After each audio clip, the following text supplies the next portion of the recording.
Church online की इस आराधना सभा में मैं आपका स्वागत करता हूं। परमेश्वर को धन्यवाद देता हूं कि आज आप इस सभा में हमारे साथ जुड़े हुए हैं। न सिर्फ हमारे साथ आप जुड़े हुए हैं, परंतु प्रार्थना की संगति के साथ, परमेश्वर के वचन के साथ, उसकी उपासना में गीतों को गाने के साथ और उसके मेज में सहभागिता करने के साथ हम सब इस माध्यम से जुड़ गए हैं। हमारी आशा है कि आज की आराधना हमारे लिए आशीष का कारण हो। मनुष्य के जीवन में एक मूलभूत आवश्यकता होती है, जीवन में आगे बढ़ने के लिए, जीवन में प्रेरणा से भरे रहने के लिए, और वो बात होती है आशा की, होप की।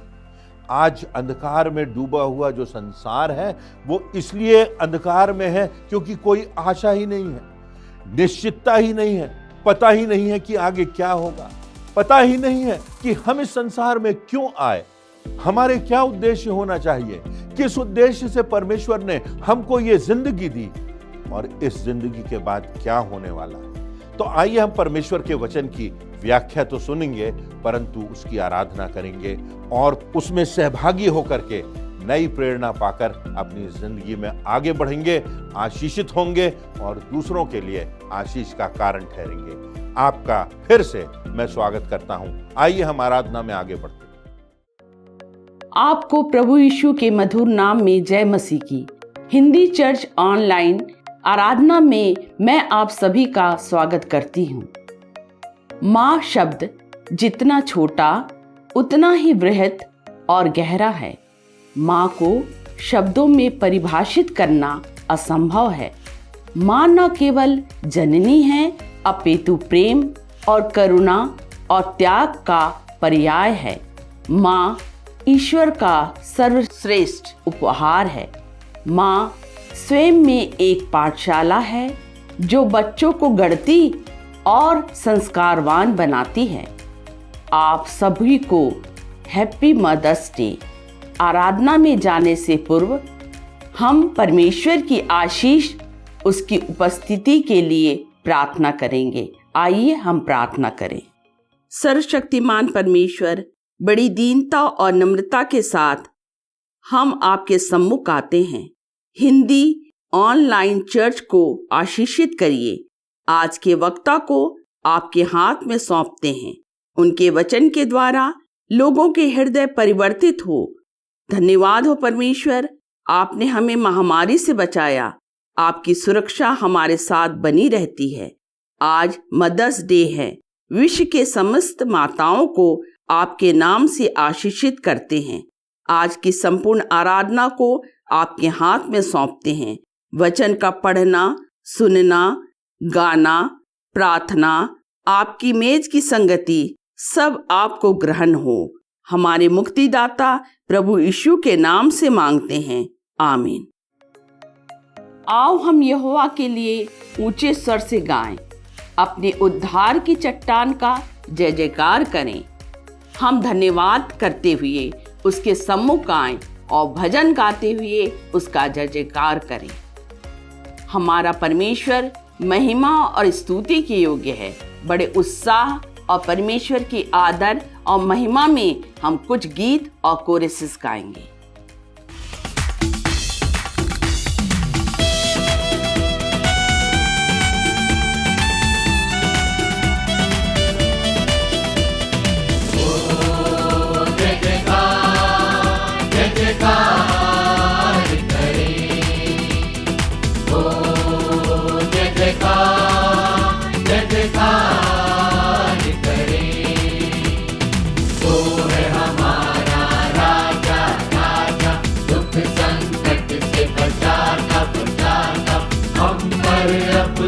करुणा करता और करता उपकार, क्यों ना उस पर तन मन मारे दे अपना अधिकार।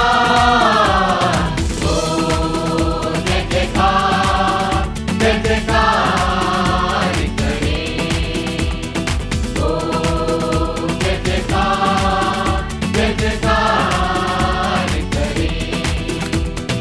उस पर जिसका भरोसा भरोसा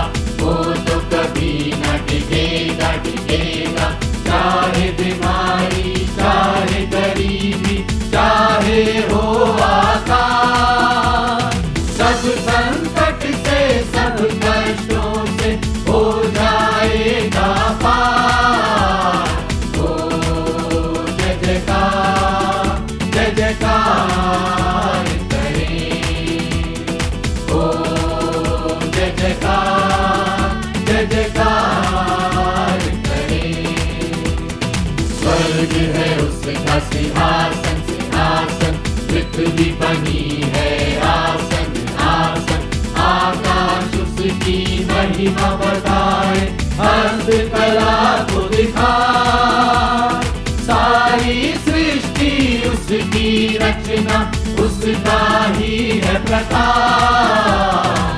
ओ जय जयकार जय जयकार करे, ओ जय जयकार जय जयकार करे।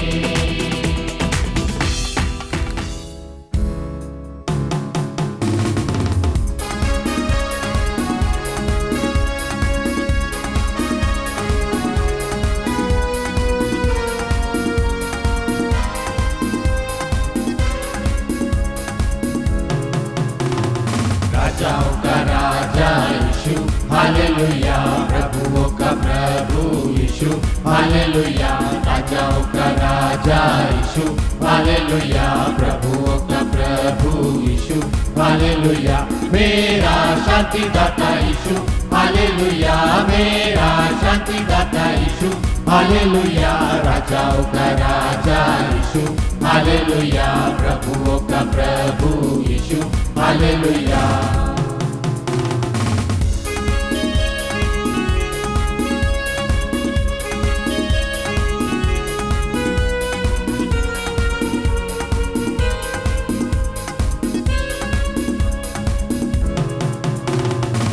उसने हमको बनाया, पापों से भी बचाया, उसने हमको बनाया, पापों से भी बचाया, अपना लहू बहाया मेरे यीशु, अपना लहू बहाया मेरे यीशु, तू ही मुक्ति दाता यीशु हालेलुया, तू ही मुक्ति दाता यीशु हालेलुया, राजाओं का राजा यीशु हालेलुया, प्रभुओं का प्रभु यीशु हालेलुया।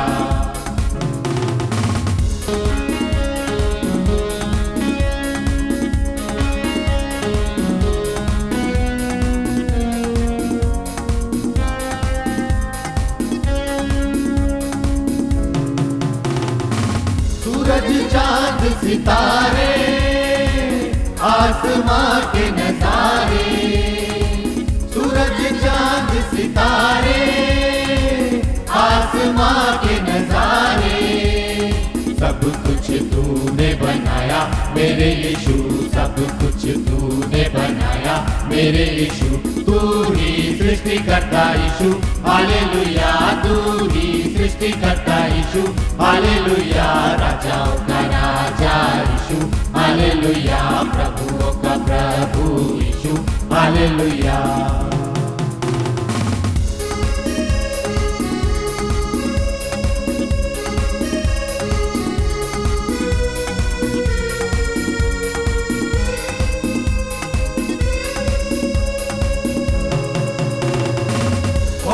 तेरी महिमा जीवनों से हमारे, होवे तेरी महिमा जीवनों से हमारे, तेरे पीछे चलेंगे मेरे यीशु, तेरे पीछे चलेंगे मेरे यीशु, तू ही जीवन दाता यीशु हालेलुया, तू ही जीवन दाता यीशु हालेलुया, राजाओं का राजा यीशु हालेलुया, प्रभुओं का प्रभु यीशु हालेलुया, राजाओं का राजा यीशु हालेलुया, प्रभुओं का प्रभु यीशु हालेलुया, मेरा शांति दाता यीशु हालेलुया, मेरा शांति दाता यीशु हालेलुया, राजाओं का राजा यीशु हालेलुया, प्रभुओं का प्रभु यीशु हालेलुया, राजाओं का राजा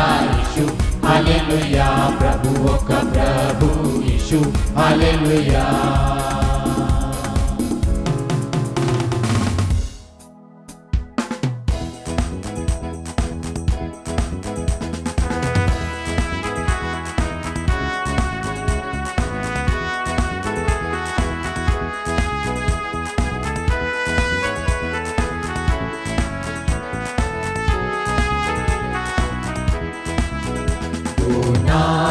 सजा जहन्नम जहन्नम, गुनाह की सजा जहन्नम जहन्नम, गुनाह की सजा जहन्नम जहन्नम। ऐ गुनहगार तू समझ ले, ये चीजें सारी पानी है पानी है, ये चीजें सारी पानी है पानी है, ये चीजें सारी पानी है पानी है, अनदेखी चीजें अपनी हैं। यीशु राजा आएगा, बहुत जल्दी आएगा, आसमान पर ले जाने को हमको। यीशु राजा आएगा, बहुत जल्दी आएगा, आसमान पर ले जाने को हमको। अब छोड़ दुनिया के सुखों को सुखों को, अब छोड़ दुनिया के सुखों को सुखों को, अब छोड़ दुनिया के सुखों को सुखों को, कि उसकी खुशी जाती है। होगी तमाम जब जिंदगी जिंदगी, होगी तमाम जब जिंदगी जिंदगी, होगी तमाम जब जिंदगी जिंदगी, कोई कौड़ी साथ न जाएगी। यीशु राजा आएगा, बहुत जल्दी आएगा, आसमान पर ले जाने को हमको। यीशु राजा आएगा, बहुत जल्दी आएगा, आसमान पर ले जाने को हमको। दिन तेरे बीते जाते हैं जाते हैं, दिन तेरे बीते जाते हैं, दिन तेरे बीते जाते हैं, दुनिया के बेअद सोचों में। पेशतर खुदा के गजब से, पेशतर खुदा के गजब से, पेशतर खुदा के गजब से, तू आ कदमों पर यीशु के। यीशु राजा आएगा, बहुत जल्दी आएगा, आसमान पर ले जाने को हमको। यीशु राजा आएगा, बहुत जल्दी आएगा, आसमान पर ले जाने को हमको। यीशु के खून के चश्मे को चश्मे को, यीशु के खून के चश्मे को चश्मे को, यीशु के खून के चश्मे को, बेबैठा कलवरी से। गुनाह सब होंगे तेरे दूर तेरे दूर, गुनाह सब होंगे तेरे दूर तेरे दूर, गुनाह सब होंगे तेरे दूर, उसमें जलगोता खाने से। यीशु राजा आएगा, बहुत जल्दी आएगा, आसमान पर ले जाने को हमको। यीशु राजा आएगा, बहुत जल्दी आएगा, आसमान पर ले जाने को हमको।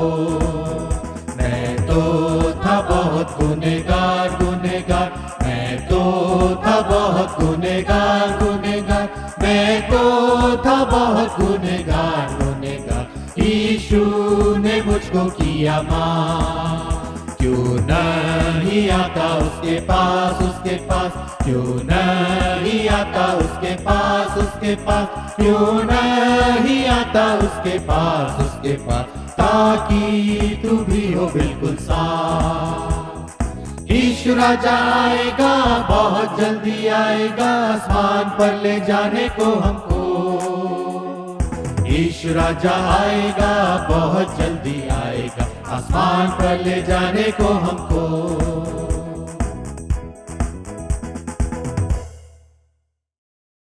बाइबल में प्रमुखतः 3 प्रकार की वाटिकाओं का वर्णन किया गया है। आइए आज हम इन पर विचार करते हैं। वाटिकाएं हम सभी को पसंद होती हैं। कहीं ना कहीं हम अपने घर में कुछ जगह ढूंढ लेते हैं जहां हम फूल लगाते हैं। ये फूल खूबसूरती बिखेरते हैं, रंग बिखेरते हैं। अगर आपके घर का परिसर बड़ा होता है तो बड़े बाग लगते हैं, छोटा होता है तो कुछ पात्रों में ही फूल लगा लेते हैं। इस प्रकार के शौक हमको होते हैं क्योंकि फूलों के द्वारा खूबसूरती फैलती है, सुगंध फैलती है। आप और हम कल्पना भी नहीं कर सकते कि जब परमेश्वर ने अदन की वाटिका लगाई तो वो कितनी खूबसूरत होगी। वो पहली वाटिका का जो वर्णन मिलता है उत्पत्ति की पुस्तक में मिलता है, प्रारंभ में मिलता है, उत्पत्ति के 3 अध्याय में इसका विवरण पाया गया है। वो वाटिका जिसकी हम कल्पना भी नहीं कर सकते, जहां पर फूल लगे हुए होते थे, जहां खूबसूरती थी, सुगंध थी, जहां सिद्धता थी, परफेक्शन था, जहां स्वयं परमेश्वर उपस्थित था और परमेश्वर आदम और हवा के साथ वहां विचरण करता था। वहां कोई पाप का प्रभाव नहीं था, कोई पाप नहीं था, वहां शुद्ध वातावरण था, सिद्धता थी। उसकी खूबसूरती की कल्पना करना प्रारंभ भी हम नहीं कर सकते। अदन की वाटिका को परमेश्वर ने बहुत खूबसूरत बनाया। फिर वहां शैतान भी काम करने लगा। किस प्रकार से शैतान जिंदगियों को बर्बाद करने में लगा रहता है, यह हम देख सकते हैं। और आज भी निरंतर उसके वार और प्रहार हमारी जिंदगियों में होते हैं। चाहे ये वार बीमारी का हो, सांसारिक आकर्षणों का हो, नशे का हो, निरंतर शैतान के वार और प्रहार हमारी जिंदगियों में, हमारे परिवार में लगते रहते हैं, जिनकी चर्चा भी हम नहीं करना चाहते। इस प्रकार से शैतान हमारे हृदय पर आक्रमण करता है। हम में से कोई अछूता नहीं जिस पर शैतान का वार और प्रहार कभी ना हुआ। तो आइए हम इन वाटिकाओं पर नजर डालते हैं। पहली वाटिका अदन की वाटिका। ये मानव जाति के लिए पतन का स्थान बन जाती है। सारी खूबसूरती के बावजूद, सारे रंगों के बावजूद, सारी सिद्धता और परमेश्वर की उपस्थिति के बावजूद वहां शैतान का प्रहार होता है। उत्पत्ति की पुस्तक उसके 3 अध्याय की 6वीं आयत में लिखा है, जो सब स्त्री ने देखा कि उस वृक्ष का फल खाने में अच्छा और देखने में मनभाऊ और बुद्धि देने के लिए चाहने योग्य भी है, तब उसने उसमें से तोड़कर खाया और अपने पति को भी दिया और उसने भी खाया। वह खूबसूरती थी, परमेश्वर की सहभागिता थी, सारी उत्तम आशीषें थीं, परंतु परमेश्वर ने एक आज्ञा दी थी कि इस वृक्ष के फल को नहीं खाना है। एक तरफ एक आज्ञा है, परमेश्वर की आज्ञा, सारी आशीषें हैं, और दूसरी तरफ शैतान का जाल है, उसके प्रपंच है। और आज भी सांसारिकता को चकाचौंध करने में कितने लोग हैं जो शैतान के जाल में फंस जाते हैं। आंखों के माध्यम से शैतान हमारे दिल में प्रवेश कर जाता है। और स्त्री ने परमेश्वर की आज्ञा की अवहेलना की, क्योंकि जो फल था वो देखने में आकर्षक था, मन को भाने वाला था, और आंखों के जरिए से यह फल का आकर्षण उसके हृदय तक पहुंच जाता है। और दूसरी तरफ परमेश्वर की आज्ञा होती है, और अक्सर मनुष्य का स्वभाव होता है कि परमेश्वर की आज्ञाओं को तोड़कर सांसारिकता की चकाचौंध में पड़ जाएं। और तब अदन की वाटिका में, वाटिका की खूबसूरती में, फूलों के रंगों के बीच घृणित काम होता है। एक कलंक लगता है सारी मानव जाति पर, पाप का प्रकोप आता है और वहां पर मानव जाति का पतन प्रारंभ हो जाता है। परमेश्वर की आज्ञा को तोड़ दिया जाता है। यह स्थान परमेश्वर की आज्ञा को ठुकराने का स्थान था। उत्पत्ति उसके 2 अध्याय उसकी 8वीं और 9वीं आयतों में लिखा है, और यहोवा परमेश्वर ने पूर्व की ओर अदन देश में एक वाटिका लगाई और वहां आदम को, जिसे उसने रचा था, रख दिया। और यहोवा परमेश्वर ने भूमि से सब भांति के वृक्ष जो देखने में मनोहर और जिनके फल खाने में अच्छे थे उगाए, और वाटिका के बीच में जीवन के वृक्ष को, भले या बुरे के ज्ञान के वृक्ष को भी लगाया। एक और बात अदन की वाटिका में हम पाते हैं, वो ये कि यह वाटिका शाप का स्थान बन जाती है। 3 बार परमेश्वर ने श्राप दिया 3 प्राणियों को, जिसका विवरण उत्पत्ति 3 उसकी 14वीं आयत से 19वीं आयतों में पाया जाता है। स्त्री से उसने कहा, तेरी प्रसव की पीड़ा को और तेरे गर्भवती होने के दुख को मैं बहुत बढ़ाऊंगा। तू पीड़ित होकर बच्चे उत्पन्न करेगी, तेरी लालसा तेरी पति की ओर होगी और वह तुझ पर प्रभुता करेगा। और आदम से परमेश्वर ने कहा, भूमि तेरे कारण शापित है, तू उसकी उपज जीवन भर दुख के साथ खाया करेगा, और वह तेरे लिए कांटे और ऊंट कटारे उगाएगी, और तू खेत की उपज खाएगा और अपने माथे की पसीने की रोटी खाया करेगा, और अंत में मिट्टी में मिल जाएगा, क्योंकि तू उसी में से निकाला गया है। तू मिट्टी तो है और मिट्टी में ही फिर मिल जाएगा। मृत्यु की वाटिका बन गई अदन की वाटिका। अदन की वाटिका से अब हम दूसरी वाटिका में आते हैं। वहां से अब एक फर्क चित्र का प्रारंभ होता है। और ये जो दूसरी वाटिका है, ये गेत्सेमनी की वाटिका है। ये गेत्सेमनी का बाग है जहां परमेश्वर का मेमना है, जहां प्रभु यीशु मसीह है। और यहां प्रभु यीशु मसीह के सामने क्रूस की यात्रा है, उसके सामने मृत्यु की पीड़ा है, उसके सामने जो मानसिक पीड़ा और आत्मिक पीड़ा का चरमोत्कर्ष हो सकता था, जो मानसिक यंत्रणा अधिकतम हो सकती थी, उसकी हम कल्पना भी नहीं कर सकते, वो गेत्सेमनी की वाटिका में था। वो गेत्सेमनी की वाटिका में अपने आप को अकेला पाता है। प्रभु यीशु मसीह संपूर्ण मनुष्य है और संपूर्ण परमेश्वर है, और यहां संपूर्ण मानव का स्वरूप दिखाई दे रहा है। यहां प्रभु यीशु मसीह भूमि पर गिरता है और प्रार्थना करता है और देखता है कि उसके चेले भी सो गए हैं। और अब वो एक ऐसा स्थान है जो अकेलेपन का स्थान है, जो शारीरिक दुर्बलता का स्थान है, जहां मानवीयता आत्मिकता पर प्रभावशाली होने का प्रयास कर रही है। परंतु गेत्सेमनी बाग की विशेषता यह है, जो दूसरी वाटिका है, इसकी विशेषता यह है कि वो आज्ञाकारिता का स्थान बन जाती है, जहां पर प्रभु यीशु मसीह ने कहा कि वो सारी पीड़ाओं के बावजूद भी समझौता नहीं करेगा। चाहे कितनी भी पीड़ा हो, चाहे विश्वासघात हो, चाहे अपने छोड़कर उसे सो जाएं, अलग चले जाएं, चाहे उसको अकेलेपन की पीड़ा से गुजरना पड़े। और हम में से आज भी हम देखें तो कितने हैं जो इस अकेलेपन की पीड़ा से, अकेलेपन की व्यथा से गुजर रहे हैं। अपनी व्यथा वो किसी के साथ शेयर नहीं कर सकते। उस अकेलेपन की मानसिकता से, उस पीड़ा से, उस शारीरिक और आत्मिक पीड़ा से कितने लोग गुजर रहे हैं। परंतु हमारा प्रभु यीशु मसीह भी उस पीड़ा से गुजरा है, और इसीलिए आज वो हमारी पीड़ा को समझता है, मेरी और आपकी पीड़ा को वो समझता है जब हम इस अकेलेपन की व्यथा से गुजरते हैं। मत्ती 26 उसकी 39वें आयत में लिखा है, फिर वह थोड़ा और आगे बढ़कर मुंह के बल गिरा और यह प्रार्थना करने लगा, हे मेरे पिता, यदि हो सके तो यह कटोरा मुझसे टल जाए, तो अभी जैसा मैं चाहता हूं वैसा नहीं, परंतु जैसा तू चाहता है वैसा ही हो। उसकी प्रार्थना थी कि पिता, हो सके तो ये क्रूस की पीड़ा, ये मौत का घूंट मुझसे टल जाए। परंतु फिर भी प्रभु यीशु मसीह कहता है, जैसा मैं चाहता हूं वैसा नहीं, परंतु जैसा तू चाहता है वैसा ही हो। कितनी बड़ी बात है। एक संदेश है जो आज मेरे और आपके लिए है। हम ये कह सकें, जैसा मैं चाहता हूं वैसा नहीं, परंतु जैसा तू चाहता है वैसा ही हो। हर दिन ये हमारा कमिटमेंट हो, हर दिन हर बात के प्रति ये हमारी प्रतिबद्धता हो। हम परमेश्वर से कहें कि पिता, आज कठिनाई का दिन है, आज पीड़ा का रास्ता है, आज अपने प्रिय की मृत्यु से हम गुजर रहे हैं।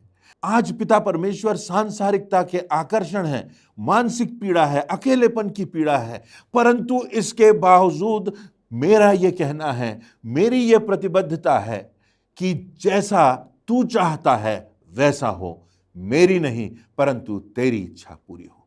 ये गेत्सेमनी बाग है, ये आज्ञाकारिता की वाटिका है। ये वाटिका प्रार्थना की वाटिका भी है। गेत्सेमनी बाग में प्रभु यीशु मसीह 3 बार प्रार्थना करता है।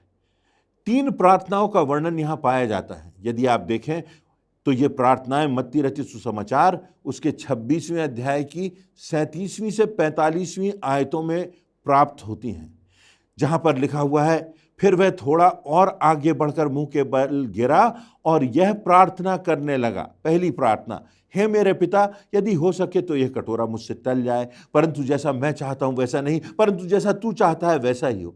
फिर उसने दूसरी बार यह प्रार्थना की कि मेरे पिता, यदि यह मेरे पिए बिना हट सकता है तो तेरी इच्छा पूरी हो। तब उसने आकर देखा, चेले फिर सो रहे थे। फिर वही बात प्रभु यीशु मसीह ने अपनी प्रार्थना में दोहराई।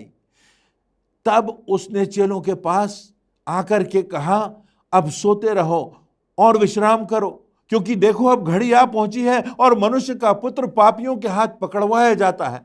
प्रभु यीशु मसीह उदास था, व्याकुल होने लगा था। हमारी जिंदगी में इन बातों का एहसास होता है। हम उदास होते हैं, हम व्याकुल होते हैं, हमें समझ में नहीं आता कि आगे क्या किया जाए। प्रभु यीशु मसीह इन पीड़ाओं से गुजरा है जिनसे हम गुजर रहे हैं, जिन पीड़ाओं से, जिन व्यथाओं से हम इस संसार में गुजरते हैं। कितनी बार हमको इन भावनाओं से हर दिन गुजरना पड़ता है। कितनी बार हमको लगता है कि इतना दर्द हम कैसे सह पाएंगे।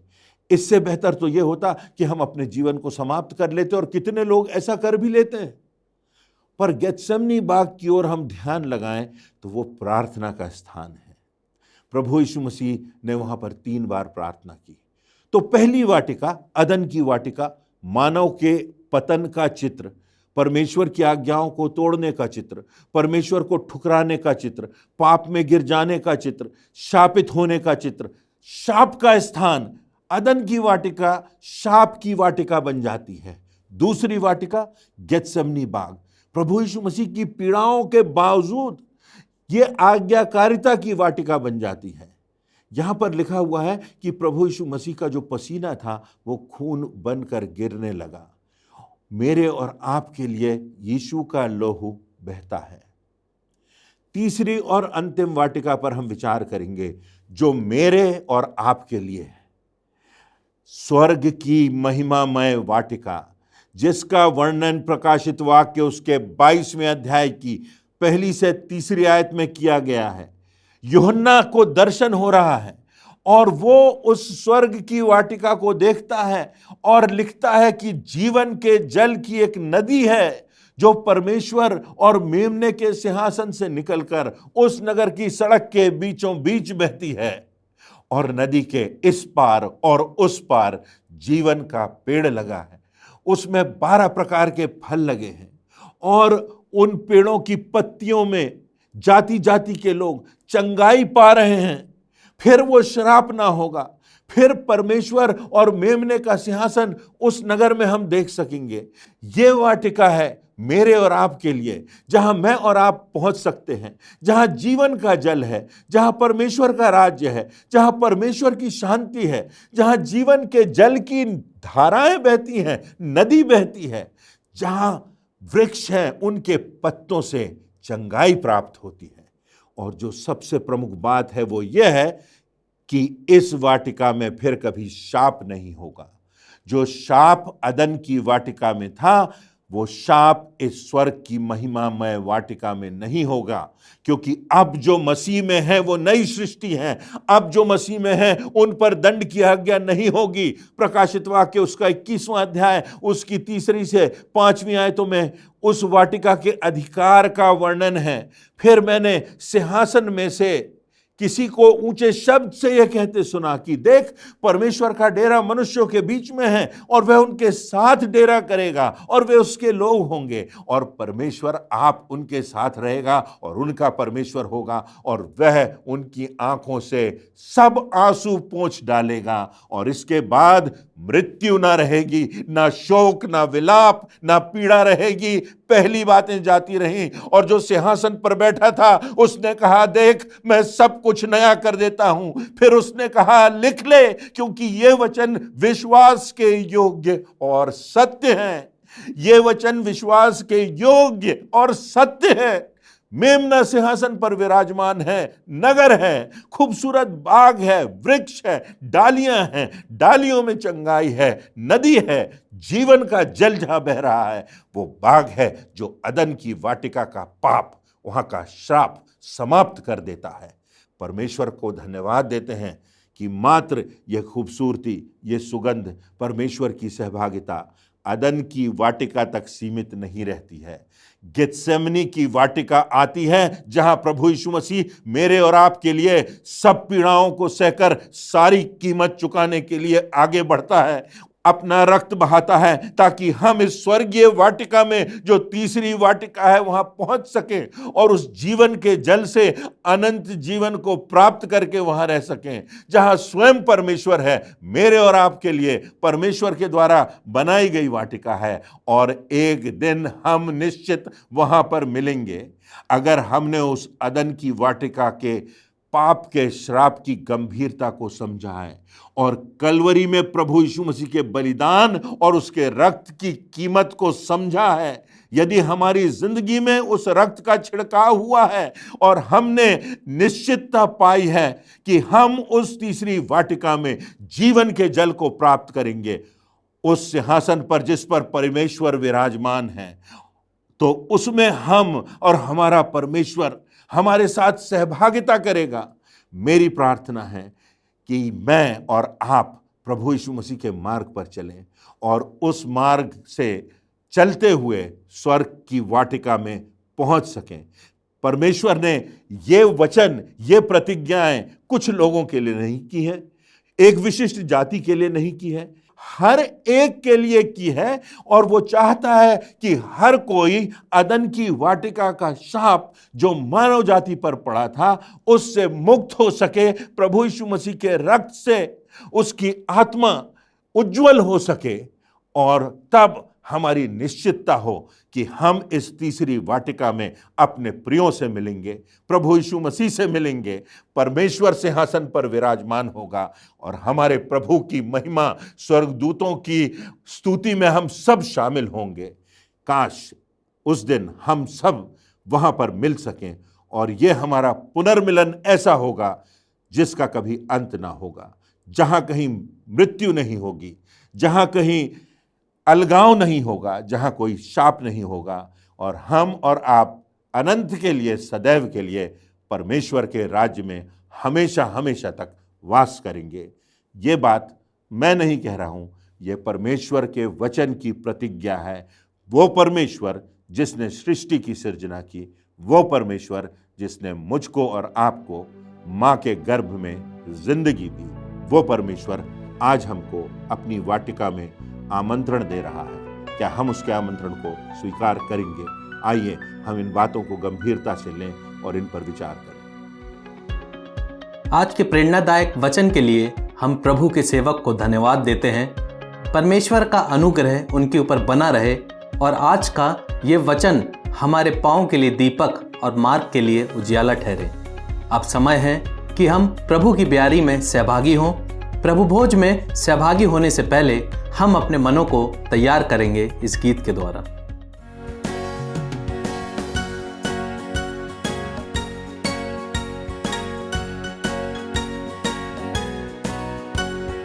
मेरे पाप क्या धोएगा प्रभु यीशु ख्रिस्त का लहू, मुझे शुद्ध क्या करेगा प्रभु यीशु ख्रिस्त का लहू। ओ कैसा सोता है, ओ उसके रक्त की जय, ना दूसरा है उपाय प्रभु यीशु ख्रिस्त का लहू। क्या दे सकता निर्मलता प्रभु यीशु ख्रिस्त का लहू। कारण क्या है क्षमा का प्रभु यीशु ख्रिस्त का लहू।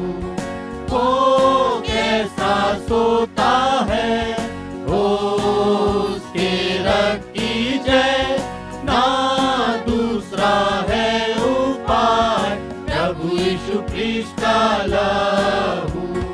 यही मेरी पूरी आस प्रभु यीशु ख्रिस्त का लहू। यही धर्म है मेरे पास प्रभु यीशु ख्रिस्त का लहू। ओ कैसा सोता है, ओ उसके रक्त की जय, ना दूसरा है उपाय प्रभु यीशु ख्रिस्त का लहू। प्रभु यीशु ने जिस रात वह पकड़वाए जाने पर था, उसने रोटी ली और धन्यवाद करके उसे तोड़ी और कहा, ये मेरी देह है जो तुम्हारे लिए तोड़ी जाती है, मेरे स्मरण के लिए यही किया करो। इसी रीति से उसने ब्यारी के पीछे कटोरा भी लिया और कहा, यह कटोरा मेरे लहू में नई वाचा है, जब कभी पियो तो मेरे स्मरण के लिए यही किया करो। क्योंकि जब कभी तुम ये रोटी खाते और इस कटोरे में से पीते हो तो प्रभु की मृत्यु को जब तक वह ना आए प्रचार करते हो। आइए इस ब्यारी के लिए हम परमेश्वर को धन्यवाद दें। हमारे महान सर्वशक्तिमान प्रेमी अनुग्रहकारी दयालु पिता परमेश्वर, सारी आशीषों को देने वाले पिता, तेरा धन्यवाद देते हैं। धन्यवाद देते हैं हमारे प्रभु यीशु मसीह के लिए। धन्यवाद देते हैं पिता उसके प्रेम के लिए कि उसने मानव जाति से प्रेम किया और अपने आप को बलिदान कर दिया ताकि हम अनंत जीवन पाकर तेरे पीछे चलने का प्रयास कर सके। इस ब्यारी पर तेरी आशीष चाहते हुए इस विनती को प्रभु यीशु मसीह के नाम से मांगते हैं, आमीन। आइए, प्रभु की मेज तैयार है, हम सब उसमें सम्मिलित हों।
आइए हम अपने स्थान पे खड़े हो जाएं। हम अंतिम प्रार्थना में जाएंगे। प्रार्थना के बाद प्रार्थना के रूप में कोरस गा लेंगे। उसके पश्चात परमेश्वर की आशीष ग्रहण करके आज की आराधना समाप्त करेंगे। आइए हम प्रार्थना करें। अत्यंत दयालु, आदर और स्तुति के योग्य पिता परमेश्वर, हम आपके चरणों के पास आते हैं और आपको आज की आशीषित आराधना के लिए धन्यवाद देते हैं। आज के प्रभावशाली वचन के लिए आपको धन्यवाद देते हैं जो आपके दास द्वारा हमारे बीच रखा गया। होने दीजिए आज का वचन हमारे जीवनों में फल ला सके और हम आपके वचनों पर पूरी निष्ठा से चल सकें। पिता, आने वाले दिनों में आपका हाथ हमारे ऊपर रहे और हम सभी में प्रभु यीशु की शोभा दिखाई दे सके।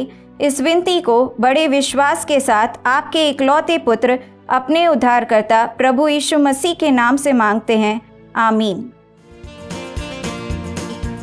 तू मेरे मन में आ और जीवन दीप जला, यूं क्रूस हो मेरा निशान। तू मेरे मन में आ और जीवन दीप जला, यूं क्रूस हो मेरा निशान।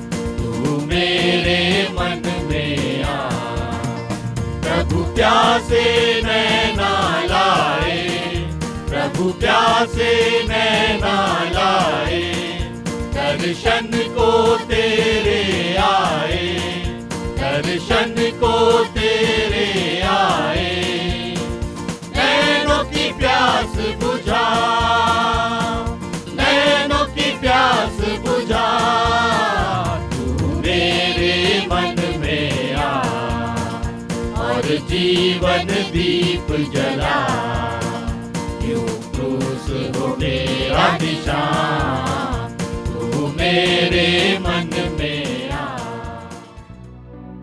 आइए हम परमेश्वर की आशीष विश्वासी हृदय के साथ ग्रहण करें। अब हमारे पिता परमेश्वर का प्रेम, प्रभु यीशु मसीह का अनुग्रह, पवित्र आत्मा की शांति और सहभागिता हमें से हर एक विश्वासी के साथ प्रभु यीशु मसीह के दूसरे आगमन तक होती रहे, आमीन।